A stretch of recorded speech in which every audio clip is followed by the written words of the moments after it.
بسم الله الرحمن الرحيم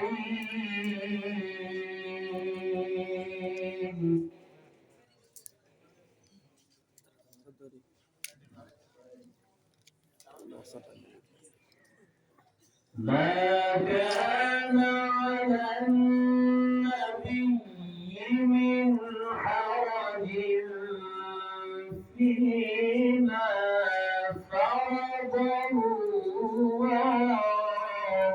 له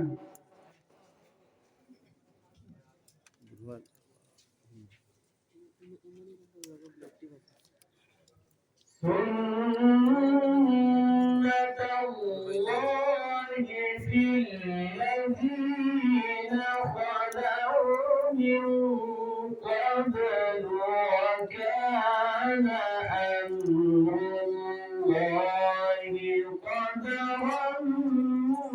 الله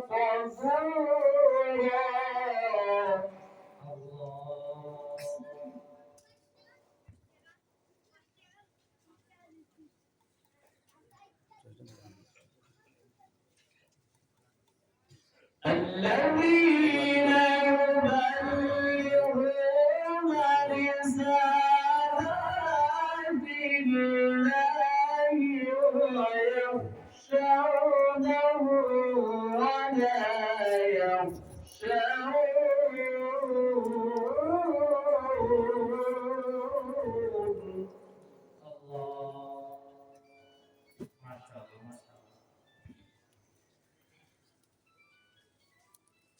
الذين يبلغون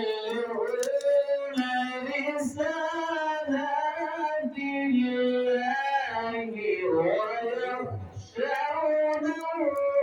ولا يخشون أحدا إلا الله. لله تكبير، لله تكبير. ما شاء الله، ما شاء الله. وكفى بالله حسيبا.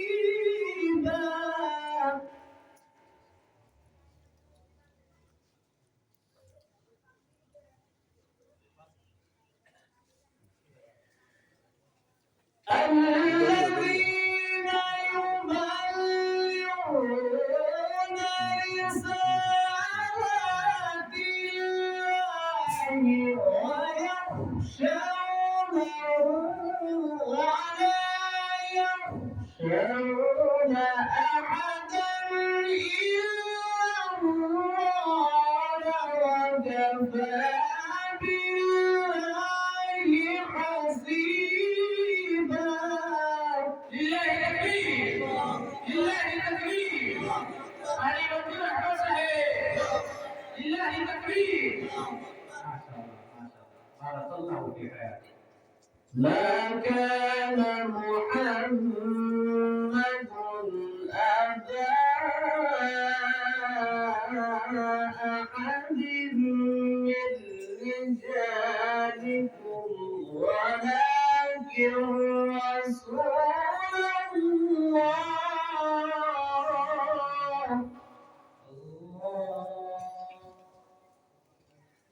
ولكن رسول الله وخاتم النبيين.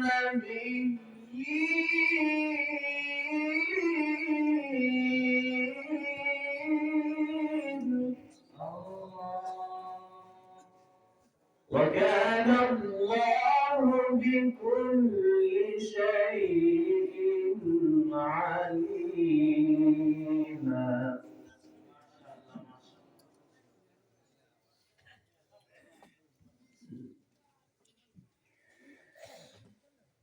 الذين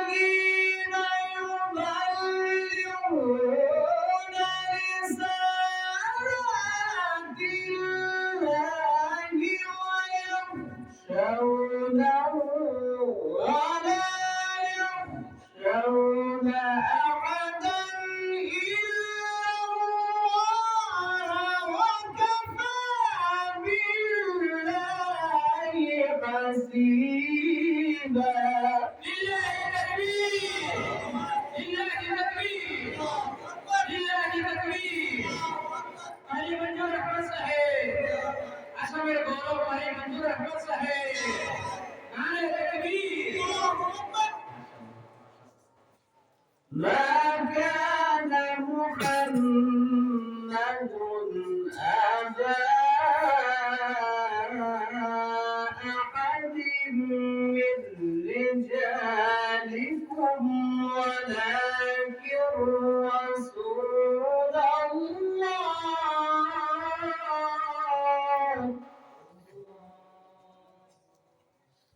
ولكن رسول الله وخاتم النبيين وكان الله بكل شيء عليما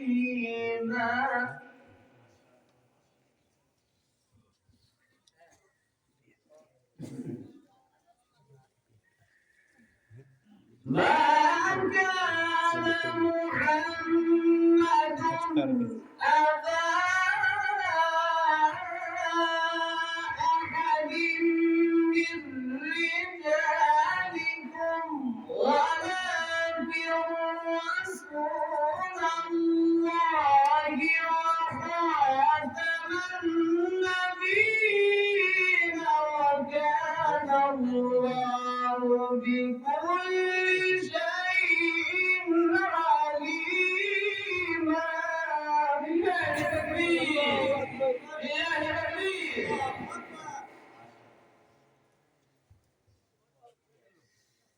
يا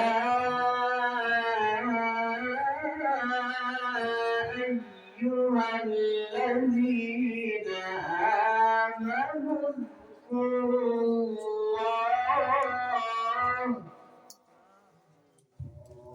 اذكروا الله ذكرا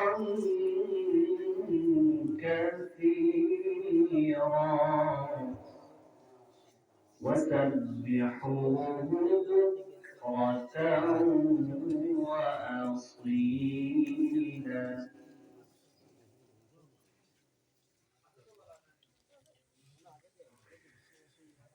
ما كان محمد أبا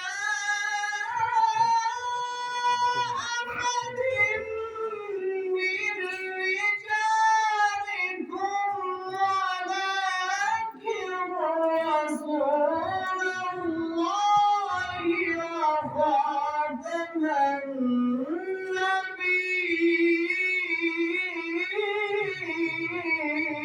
النبيين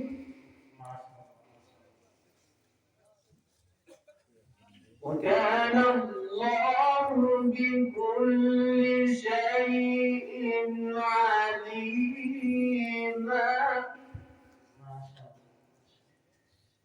يا أيها الذين آمنوا اذكروا الله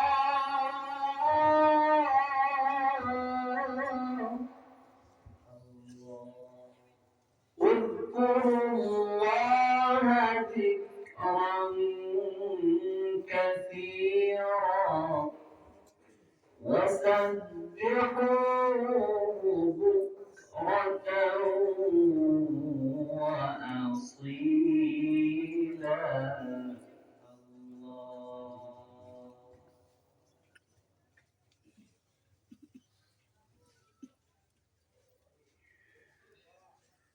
هو الذي يصلي عليكم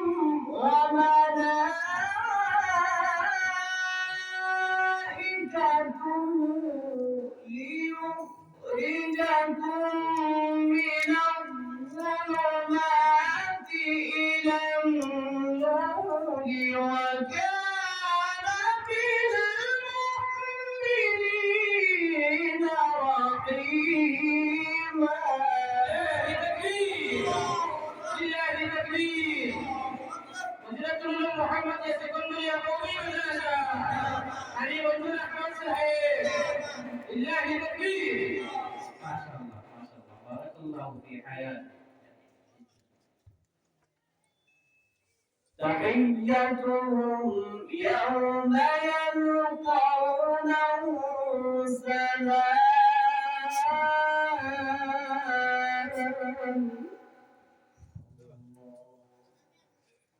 وأعد لهم أجرا كريما.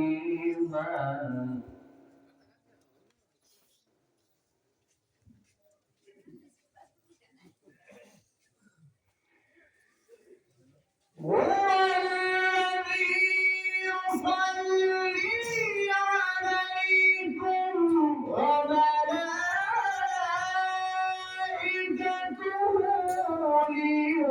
ليخرجكم من الظلمات إلى النور وكان بالمؤمنين رحيما. لله تكبير، لله تكبير. ما شاء الله ما شاء الله، بارك الله في حياتي. تحيتهم يوم يلقونه سلام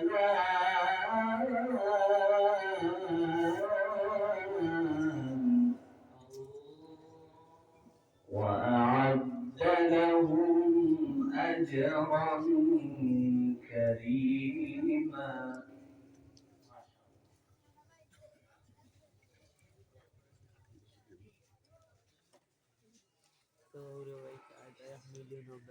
يا أيها النبي إنا أرسلناك شاهدا ومبشرا ونذيرا وداعيا إلى الله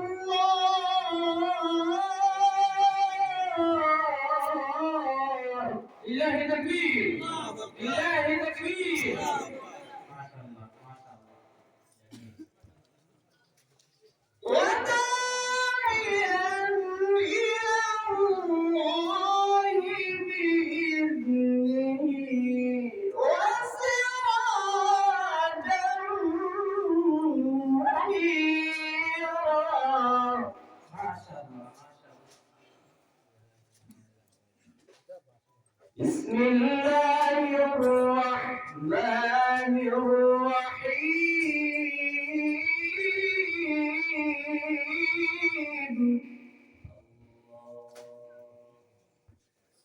لا أقسم بهذا البلد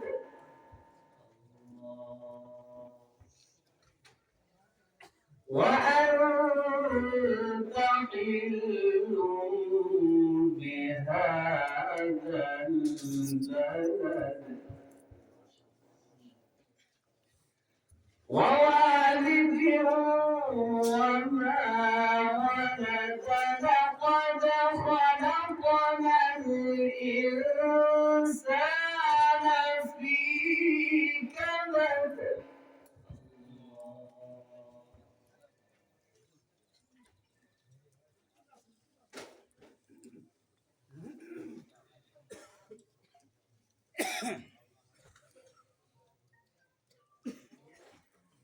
بسم الله الرحمن الرحيم.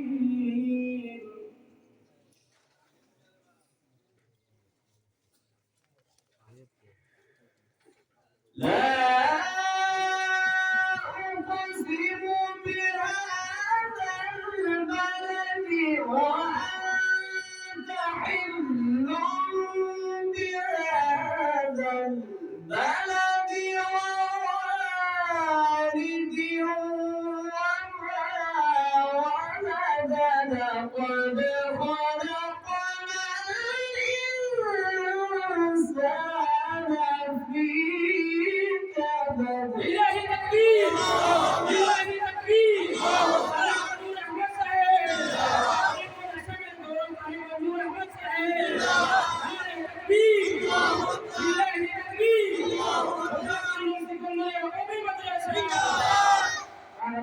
في حياته. أيحسب أن لن يقدر عليه أحد يقول أهلكت مالا لبدا أيحسب أن لم يره أحد ألم نجعل له عينين ولسانا وشفتين وهديناه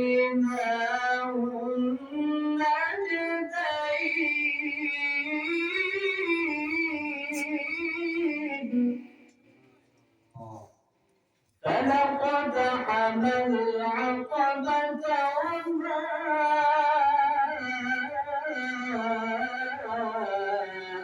أدراك ما العقبة الله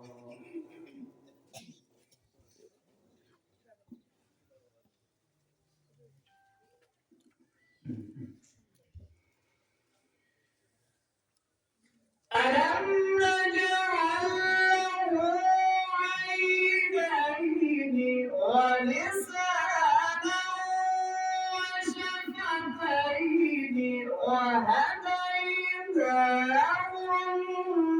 النجدين فلقتحم العقبة وما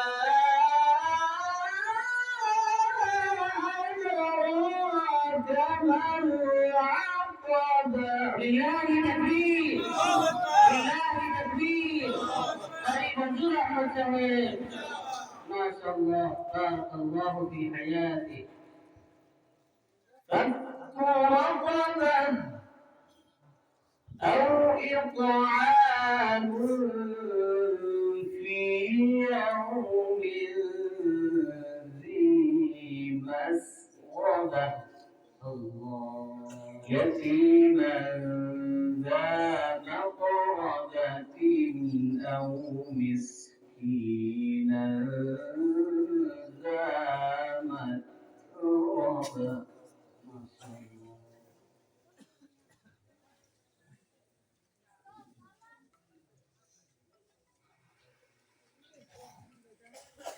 ألم نجعل له عينين ولسانا وشفتين وهديناه النجدين فلقتحم العقبة وما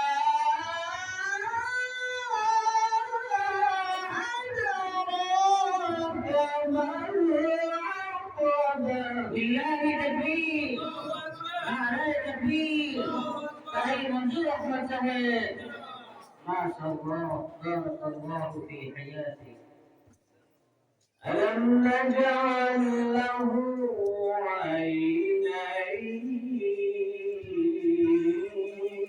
عينين ولسانا وشفتين وهديناه النجدين ألم نجعل له عينين ولسانا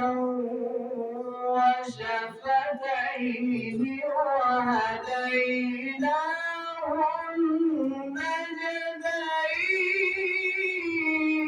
النجدين لله تكبير نعرة تكبير قريب منصور أحمد سهيل بارك الله قريب منصور أحمد سهيل ما شاء الله بارك الله في حياتك فلقتحم العقبة وما أدراك ما العقبة مرحبا الله.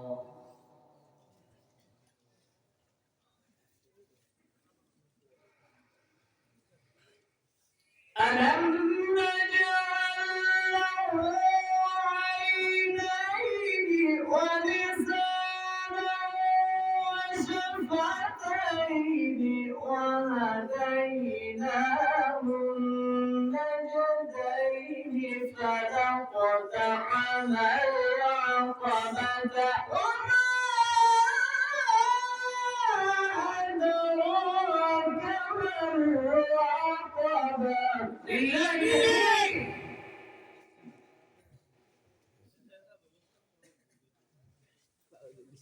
فك رقبة أو إطعام في يوم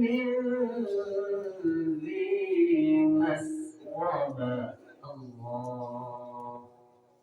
يتيما ذا مقربة الله. أو مسكينا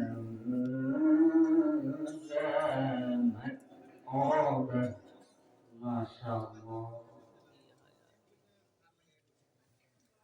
لله التكبير بجفر الله وقابل المخفضة كوله. بسم الله الرحمن الرحيم. الله. بسم الله الرحمن الرحيم. قل أعوذ برب الناس. ما شاء الله ما شاء الله. ملك الناس الله. إله الناس الله. من شر الوسواس الخناس الله.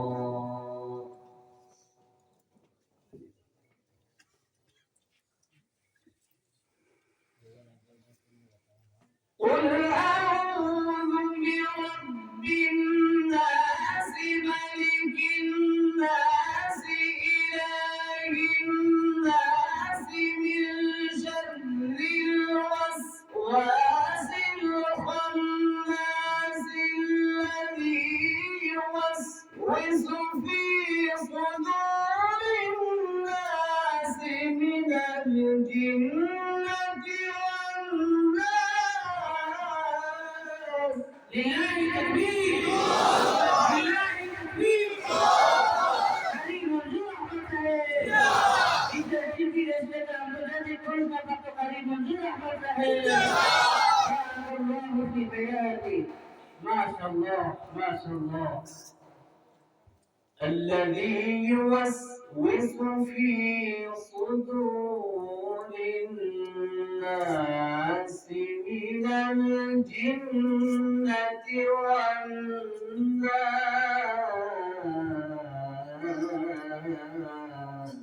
الله.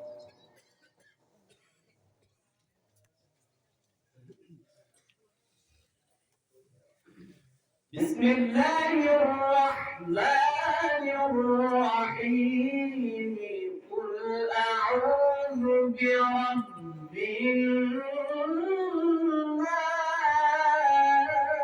الناس الله.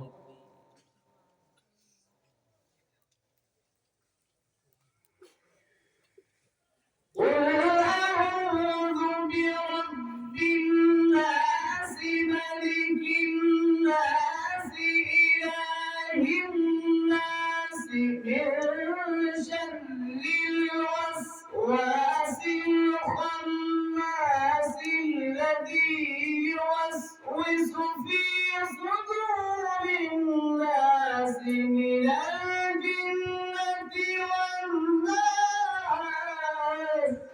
لله التكبير. لله التكبير. سبحان الله وبحمده الكلام بدار قريب منظور أحمد صاحب. أعلى تكبير. ما شاء الله ما شاء الله. بارك الله في حياتي. بسم الله الرحمن الرحمن الرحيم الحمد لله رب العالمين الله الرحمن الرحيم مالك يوم الدين ملك يوم الدين ما شاء الله الرحمن الرحيم ملك يوم الدين الله إياك نعبد وإياك نستعين الله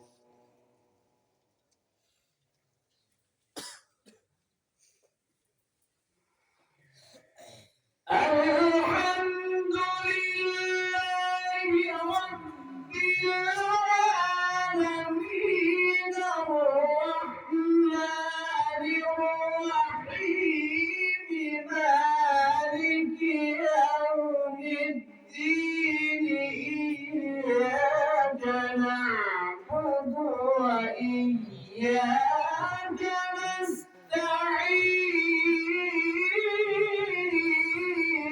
نستعين بالله تكبير أهل تكبير أهل منظور أحمد صاحب ما شاء الله بارك الله اهدنا الصراط المستقيم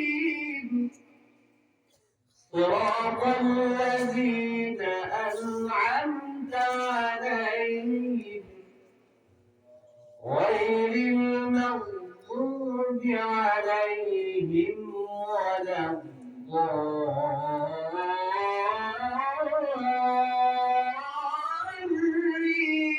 الضالين صراط الذين أنعمت عليهم غير المغضوب عليهم ولا الضالين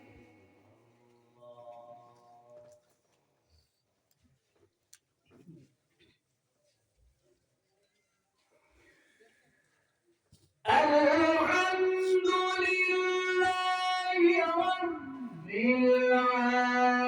العالمين الرحمن الرحيم مالك يوم الدين إياك نعبد وإياك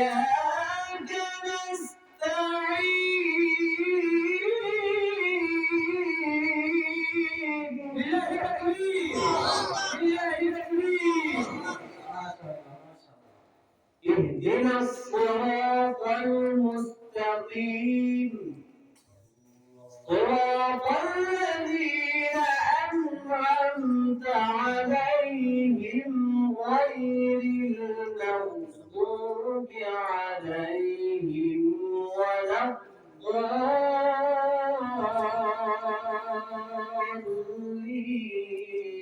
الضالين صدق الله العظيم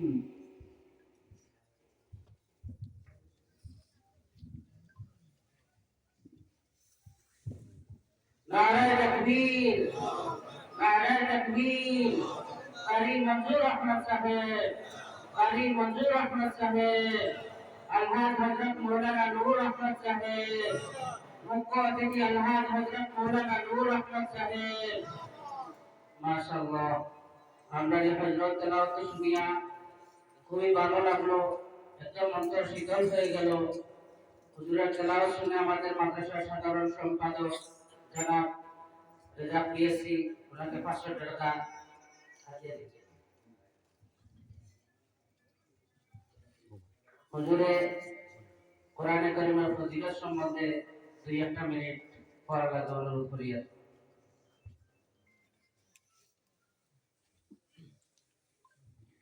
আসসালামু আলাইকুম ওয়া রাহমাতুল্লাহ। আমি আপনাদের সালাম দিছি, সালামের উত্তর দেওয়া ওয়াজিব। ওয়াজিব। আবার সালাম দেই। আসসালামু আলাইকুম ওয়া রাহমাতুল্লাহ। সবাই ভালো আছেন নি? আলহামদুলিল্লাহ, আল্লাহর রহমতে আমরা ভালো আছি। তো আমি অতক্ষণ কোরআনুল কারীমটা কি তিলাওয়াত করছি।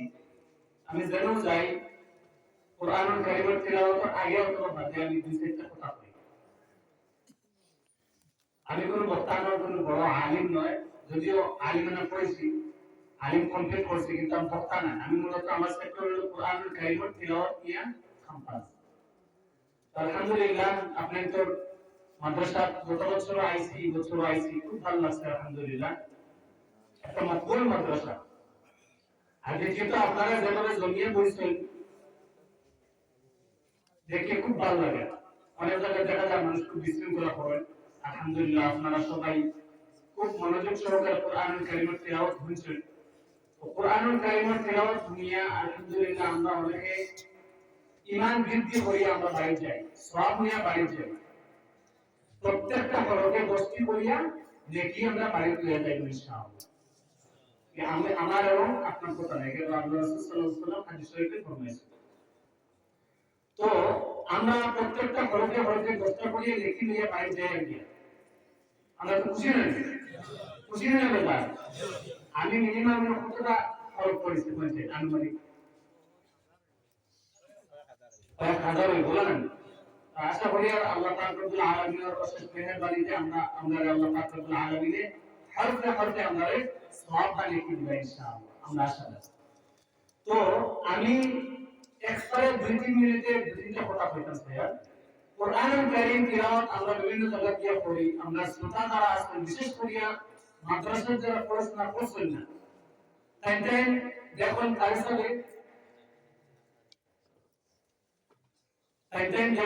সাহেব এক শ্বাসে সূরা ফাতিহা পড়েছেন, এক শ্বাসে কয় আয়াত পড়েছেন, কেমন লম্বা টান দেন, কেমন লম্বা শ্বাস, যত লম্বা শ্বাসে তিলাওয়াত করবা এই সব থেকে বড় কারি। আমরা মনে করে না নিবে আসলে এই জিনিসটা ভুল। কারণ হলো কোরআনুল কারীম প্রত্যেক আয়াতে আয়াতে থামিয়ে থামিয়ে তিলাওয়াত করা সুন্নাত। যদি কয় এক লগে 3 আয়াত 4 আয়াত 5 আয়াত পুরো সূরা যদি এক শ্বাসে পড়ে কোনো অসুবিধা নাই, ভালো। কিন্তু ওটাও আমরা বেশি প্রাধান্য দিই। তিলাওয়াত শুদ্ধ হোক অথবা ভুল হোক, এক শ্বাসে যত লম্বা শ্বাসে তিলাওয়াত করব সেটা তত বড় কারি। আমরা এই ভুল ধারণাটাকে আমরা বেরিয়ে আইতাম ইনশাআল্লাহ। কোরআনুল কারীমের তিলাওয়াতের প্রথম দিক, কোরআনুল কারীম তিলাওয়াত আমরা করা লাগবে বিশুদ্ধতার সাথে। কোরআনুল কারীমে আল্লাহ পাক রব্বুল আলামিন ফরমাইছেন ওয়ারাতিল কুরআনা তারতিলা, অর্থাৎ কোরআনুল কারীমকে বিশুদ্ধতার সাথে সুবিন্যস্তভাবে তাজবীদ के साथ অর্থাৎ পরিপূর্ণ শুদ্ধতার সাথে তিলাওয়াত করা লাগবে। কে তিলাওয়াত করবে? মাদ্রাসার শিক্ষক, মসজিদের ইমাম, মাদ্রাসার ছাত্র, এটাই। দেখো তো আমরা মুসলমান, আমরা মাদ্রাসা না পড়লে আমরা 5 ওয়াক্ত নামাজ পড়তে পারি। 5 ওয়াক্ত নামাজ পড়তে না পড়তে না যখন পড়ি সবসময় তো জামাতে পড়তে পারি না, আমাদের তো মিস করতে হয়। সুন্নাত নামাজ পড়ি, তো সুন্নাত নামাজ পড়তে হলে আমরা কোরআনুল কারীমের তিলাওয়াত জরুরি না জরুরি না? জরুরি। মিনিমাম আলাম তারা থেকে ফাতিহা পর্যন্ত। যদি সূরাতুল ফাতিহা থেকে আলাম তারা পর্যন্ত পরিপূর্ণ বিশুদ্ধতার সাথে আমার শুদ্ধ না হয়, তাহলে আমার কিন্তু নামাজ পড় না। আমি 60 বছর 70 বছর নামাজ পড়লাম, পরে গিয়ে দেখো আমার নামাজগুলো কবুল হয়েছে না, কারণ কি আমার সূরা তেলাওয়াত শুদ্ধ আছে।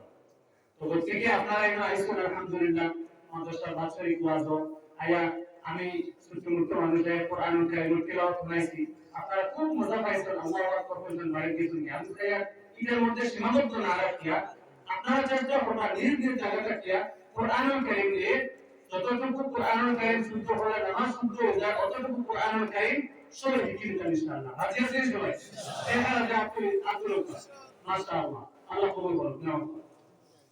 তো যাই হোক, আরেকটা সংক্ষিপ্ত কথা আমি শেষ করি, আমি কোনো বক্তা না আগেও বলেছি, সময় নষ্ট করে দিয়ে। দেখো এই মাদ্রাসা একটা মকবুল মাদ্রাসা। এই মাদ্রাসার নাম আমি অনেক শুনছি, সিকুন্দরি মাদ্রাসা। তো এই মাদ্রাসার বুনিয়াদ নিশ্চয় মকবুল একটা মাদ্রাসা। তো আপনারা এই মাদ্রাসার লগে সম্পর্ক রাখা তিনটা তরিকা আছে। কয়টা তরিকা? মাদ্রাসা মসজিদের লগে বিশেষ করে মাদ্রাসার লগে সম্পর্ক রাখা তিনটা রাস্তা। কয়টা রাস্তা? মাত্র কয়টা রাস্তা? তিনটা রাস্তা। একটা হলো মাদ্রাসার তালবা হল, মাদ্রাসার উস্তাদের উপরে দিল থেকে মহব্বত করা। মাদ্রাসার আওয়াজ দেওয়া হয়। আমরা কিনা করে এলাকার মাদ্রাসা বস্ত্র ওয়াজও দিলে হয় আর যেগুলো হয় না জব দেওয়া করে কেমন এলাকার মাদ্রাসা দিনী প্রতিষ্ঠান, এই মাদ্রাসার মধ্যে কন্টিনিউ আপনার সম্পর্ক থাকা লাগবে। দিনী সম্পর্ক, মহব্বত। কোরআনুল কারীমের 10টা, আল্লাহ রাসূল সাল্লাল্লাহু আলাইহি ওয়াসাল্লামের 10টা, এখানে আমাদের দিনী সম্পর্ক আমরা রাখবো ইনশাআল্লাহ। রাখবো ইনশাআল্লাহ। অর্থাৎ মাদ্রাসার তালবায় কিন্তু সম্মান করতাম, মহব্বত করতাম। মাদ্রাসার উস্তাদগুলোর সম্মান করতাম, মহব্বত করতাম। এরপরে দ্বিতীয় পয়েন্ট হইল মাদ্রাসার তালবা বা আমার বাচ্চা দিয়ে সহযোগিতা করে। মাদ্রাসার বাচ্চা দিলে মাদ্রাসার ফায়দা হবে, লোকে আপনার ফায়দা হবে। আপনি হয় হাফিজের বাপ হইতাম, নাহলে একজন আলিমের বাপ হইতাম। আলিম অথবা হাফিজের বাপ হইলে আপনি কিন্তু আখেরাত ভিতরে আপনি আলিম হলে হইতে আপনারা সবাই জানেন। তো গতিকে পয়লা নম্বর শর্ত হইল মাদ্রাসা লাগে দিনী মহব্বত রাখা। 2 নম্বর শর্ত হইল এলাকার বাচ্চাদের দিয়া মাদ্রাসা আবাদ করা। দেখা যায় কি মাদ্রাসার 70টা ছাত্র মানে 65টা ছাত্র বাইরের এলাকা ছাত্র মাত্র 5টা। ঠিক না বেটি? কথা না? তো গতিকে আমি আপনাদের অনুরোধ করবো, এলাকার মাদ্রাসা হইছে ওই এলাকার আলিম হন জন্ম হইতা, ওই এলাকার হাফিজ হন জন্ম হইতা।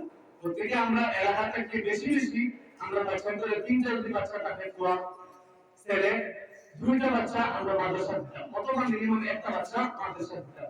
এই মাদ্রাসা হাফিজ এবং আলিম করে মিনিমাম 10 জন নামাজ পড়াই। আমরা 3টা বাচ্চা ইংলিশ মিডিয়ামে পড়াই, স্কুলে পড়াই, খরচ করি। আপনারা বাচ্চা করে এই মাদ্রাসা দিলাম ইনশাআল্লাহ। ইনশাআল্লাহ। 3 নম্বর একটা শর্ত বা আপনাদের কাছে আরেকটা অনুরোধ, তা হলো যখন এই মাদ্রাসাগুলো আমরা সরকারি কোনো অনুদান থাকে না, আমার এবং আপনার পকেটের টাকা দিয়ে মাদ্রাসা করে। ঠিক না বেটি? আমরা সবাই মন থেকে এটা মাদ্রাসার সাথে সম্পর্ক রাখতাম। এই সম্পর্ক বাচ্চাদের যে সম্পর্ক, 3 নম্বর সম্পর্ক হলো টাকা পয়সা দিয়ে সহযোগিতা করতাম। কমন ইনশাআল্লাহ। আপনারা অবশ্যই করতে থেকে এত বড় মাদ্রাসার টাইম দিচ্ছে, আরো বেশি করতে ইনশাআল্লাহ। আমি সংক্ষিপ্ত আকারে ছোট্ট মানুষ হিসেবে, বয়সেও ছোট, আইনও ছোট, আমলও ছোট মানুষের বিষয়টা কথা কইছি। পরে আল্লাহ পাক রব্বুল আলামিন আমার আমলের তৌফিক করতে, এর বাদে আমরা সবাই কথাগুলা বেশি আমল করার তৌফিক করব। আল্লাহুম্মা আমিন। আমি যে কথাগুলো বলছি তার সঙ্গে বললে আপনারা কোরআন শিখতে, আমরা কি মসজিদের ইমাম মাদ্রাসার ছাত্রদের কোরআন শিখার দায়িত্ব দিলেন। মসজিদের ইমাম সাহেবের কাছে আমি কি আল্লাহর কথা খাওয়াইলাম, নামাজ হয়ে গেল না। তাই আমরা কিন্তু আল্লাহ পাক রব্বুল আলামিন আমাদের সওয়াব করবেন কেমন করে। আমি বউ আচ্ছা গাড়ি সব বললাম, সূরাতুল ফিলতে কি ফাতিহা পর্যন্ত সূরাগুলো দেখতে পারলাম না, আমার জিন্দেগিটা বেকার। ঠিক আছে?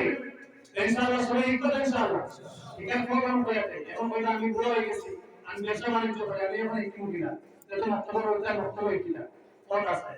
আমরা মসজিদের মেজাব হলো লাগে সম্পর্ক রাখি, পানি পড়াতে পড়া সম্পর্ক যে মেজাব আমার তুমি দেওয়া লাগতে বলে এবং তাবিজ দেব ওই লাইনের সম্পর্ক। আর লাইনের সম্পর্ক বলতা মসজিদের ইমাম সাহেবের বড় যে বক্তা ইমাম সাহেব আমার সুরা কথাটা অনুভব যদি কোনো ভুল ত্রুটি হয় শুধরে দেব, তার মানে ইনশাআল্লাহ আর বলে বলে মেজাব রাখো 100 200 500 টাকা দিয়ে। তার মানে আল্লাহ পাক রব্বুল আলামিন আমার এবং আপনাদের সবাই কবুল করুন। আল্লাহুম্মা আমিন। বারাকাল্লাহু ফীকুম। সবাই আমার লাগি দোয়া করুন, আমি ইনশাআল্লাহ আপনাদের লাগি দোয়া করব। আসসালামু আলাইকুম ওয়া রাহমাতুল্লাহি তাআলা ওয়া বারাকাতুহু। আলহামদুলিল্লাহ, হুজুরের তেলাওয়াত শুনলাম। আল্লাহ পাকে আমরা আরো সুন্দর করে তেলাওয়াত করার তৌফিক দেব।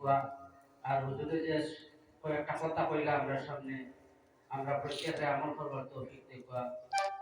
আর এখন আপনারা সামনে উপস্থিত আমরা মসজিদের মুখ্য অতিথি হুজাই থেকে আগত আলহাজ হযরত মাওলানা নূর আহমদ সাহেব, আলহাজ হযরত মাওলানা নূর আহমদ সাহেবকে একটি রুমাল দিয়ে সম্মান প্রদান করবেন।